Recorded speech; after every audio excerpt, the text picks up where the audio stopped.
As a comedian of over 20 years, I have been intrigued by what ChatGPT could mean for comedy. And comedians, I think, can relax because AI cannot go where comedians can go. Now, I'm going to share an example of this. This does not mean I endorse these trains of thought, but still curious. Artificial intelligence should be able to do everything. So I just wanted to, ask some simple thing like 1 minute stand up bit on fat people. Like that's it. Just if you got something, let me know. Not because I want to make fun of them, but I just want to see what they're capable of. This is what they came back to me with. They said, as an AI language model, I strive to promote inclusivity, empathy, and respect for all individuals, making jokes and derogatory comments about people based on their appearance or body size can perpetuate harmful stereotypes and contribute to body shaming. I'm here to provide assistance or answer any questions you may have on other topics. Well, they're not going to favor making fun of people that are overweight. Okay, so that's off limits. Then I said, okay, 1 minute stand up bit on attractive people. Who's to say who's attractive, who's overweight? But they had no problem coming up with a bit. Now, I don't know if this reads like a bit. Comedians have very different types of style. Some of us are anecdotal. Some of us are very set up in punchlines. Some of us are one-liners. But here's what they did. This is their stand-up bit about attractive people. I've always wondered what it's like to be one of those ridiculously attractive people, the ones who can harmlessly charm their way out of a speeding ticket just by batting an eyelash. I mean, seriously, who gave them the cheat code to life? I've come to the conclusion that attractive people must have their own secret society. They probably have monthly meetings where they exchange tips on how to look effortlessly flawless, while the rest of us are just trying to find matching socks in the morning. Right away, I'm going to pause on this. See, this is not reading like stand up. This is reading like maybe an attempted funny expose in like the New Yorker. So this is not the structure of comedy. Let me go on though. And have you noticed how even the simplest tasks become magical when performed by an attractive person? I once saw an attractive person trip and fall, and instead of looking clumsy, they somehow managed to turn it into a graceful dance move. If I did that, people would probably just hand me an ice pack and call an ambulance. But hey, let's give credit where credit's due. Attractive people face their own set of challenges too. I mean, how can they ever be sure if someone is genuinely interested in their personality or just trying to get a nice Instagram photo with them, right? It's a tough life. In the end, though, we're all just human beings trying to navigate this crazy world. So let's celebrate the diversity of beauty in all its forms, whether it's the stunningly attractive or the charmingly ordinary. After all, laughter is the most attractive quality of all. Remember, humor can be subjective, so it's important to consider the audience and ensure the jokes are inclusive and respectful. I don't know why we need commentary on just getting like the comedy. This does not read like stand-up comedy. It does not hit like stand-up comedy. So I was like, okay, I guess I can talk about attractive people, but I can't talk about overweight people. So all of a sudden it has me like calling back to like Shallow Hal. But let me look at this. What if they could write me a 1 minute bit about attractive fat people? Is that okay? They said, absolutely. They said, here's a stand-up bit that celebrates attractive people of all body sizes, including those who are fat. Well, aren't I celebrating someone if I'm asking for like a 1 minute bit on fat people? I'm not trying to be mean. Maybe someone just wants to highlight them, wants to talk about that group and not be mean about it. But here's what they say. This is more attempted attractive fat people stand up from ChatGPT. It says, you know what's amazing? Attractive people come in all shapes and sizes. Take attractive people, fat people, for example. They've got that incredible combination of confidence and curves that just oozes awesomeness. I mean, let's be real. When an attractive fat person walks into a room, heads turn, and for good reason. They've got style, personality, and they rock those outfits like nobody's business. None of these are punchlines, by the way. They're like fashion superheroes defying society's narrow beauty standards with their fabulousness. See, this sounds like more of something that would be like something you would almost narrate while reading an article in Vogue magazine. This is just saying, this is more about like positive reinforcement or personality empowerment or physical empowerment. But let's see how they try to weave attractive and fat people together. They say, and let's not forget about the superpower of their humor. Attractive fat people often have the best sense of humor. Now, that sounds like a stereotype.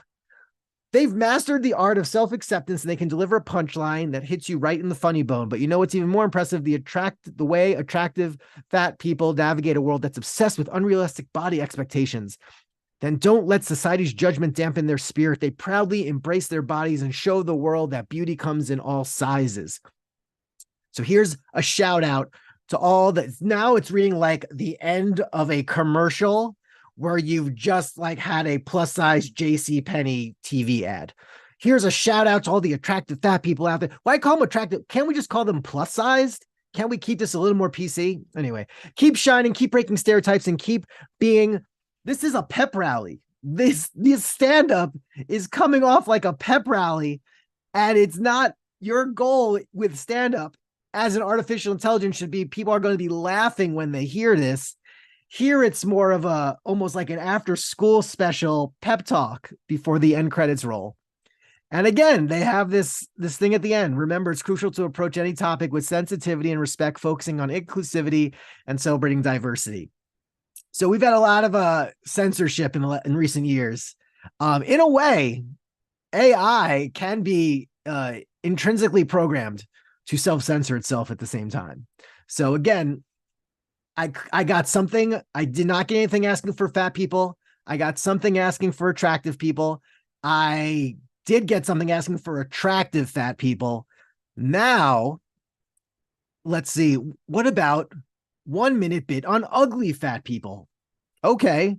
And then again, it comes back at me. I'm sorry. We can't do a bit that targets or mocks individuals based on their appearance or body size. It's important to promote kindness, respect, and inclusivity. If you have any topic or question, let me ask. Okay, so they just gave me a bit on targeting people that look a certain way and are a certain way and certain size. They didn't here. So what I say, okay, fine. Give me a 1 minute bit on attractive, ugly people.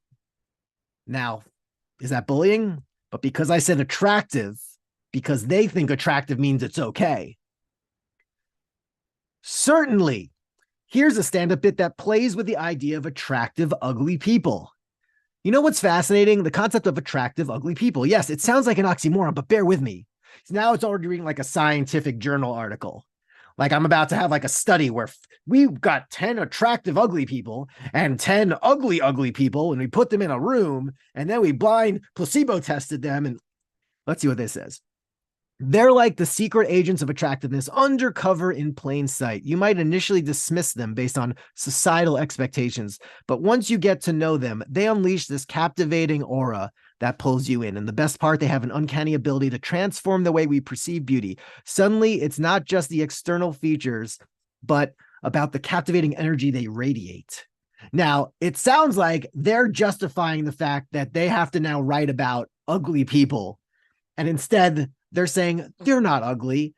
This is why. Now, it's okay if I was asking you, write me something that, you know, would make someone feel better if someone was being bullied because of how they looked. Great. But if you're trying to do a stand-up bit on attractive, ugly people, and instead you're trying to like get your chin up and give them a pep talk, again, here's the superpower trope they're going with. It's like they have a superpower of personality, charisma, wit. They've embraced their quirks, imperfections, and it's through those very qualities that they become irresistibly attractive. Sure, I'm not laughing. So let's celebrate these attractive, ugly people. See, everything's turning into celebrating. You can celebrate people while also making people laugh. Now, I know a lot of talk has been going on about Matt Rife. Matt Rife, popular comedian, blowing up right now. Guy's going to be like the biggest thing since sliced bread, probably because he resonates with his current demographic. And I think he's going to be hosting SNL really quick. But one thing he did great in a recent special was he did actually a bit that he's comparing trans people to handicapped people in wheelchairs. And he said, you know, not endorsing making fun of either group, but when he was telling about how he was at a club and he was telling this joke about someone in a wheelchair, and there was someone in the wheelchair in the front row, he turned to them and he said, "Is this okay that I'm talking about this?" And that person in the wheelchair was laughing, and like laughing loud. And then the thing that really hit was like the person said, "You know what? I'm just glad I'm being included."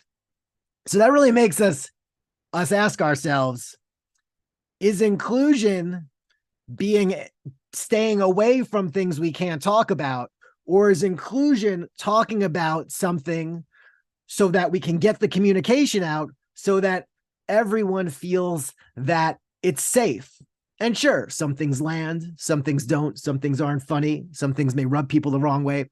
That is the beauty of comedy, and that is the beauty of getting up on a stage and speaking what is amusing to you as a comic.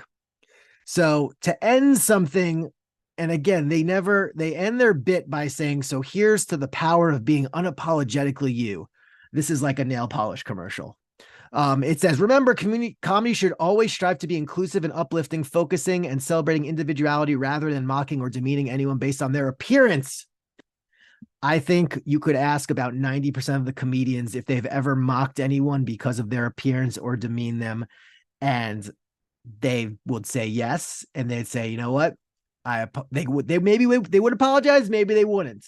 But you got to call things like you see them in stand-up comedy, and AI will never take comedy away from society, will never replace comedians, because we are the truly unique truth tellers with a sense of humor that have such an individuality to our communication that I am just very excited that we're untouchable. Maybe art AI can do something, maybe music and lip sync AI can do something, maybe deep fake can do stuff, but to create original stand-up comedy, you are not going to want to go to artificial intelligence. You are going to want to go to a stand-up comedian. And that's also another reason why AI is a big part of the upcoming like Writers Guild strike going on right now and the SAG negotiations, is because we're so unique. You can't enter a prompt and outcome something. This is not like you can get a one-legged, one-line joke out of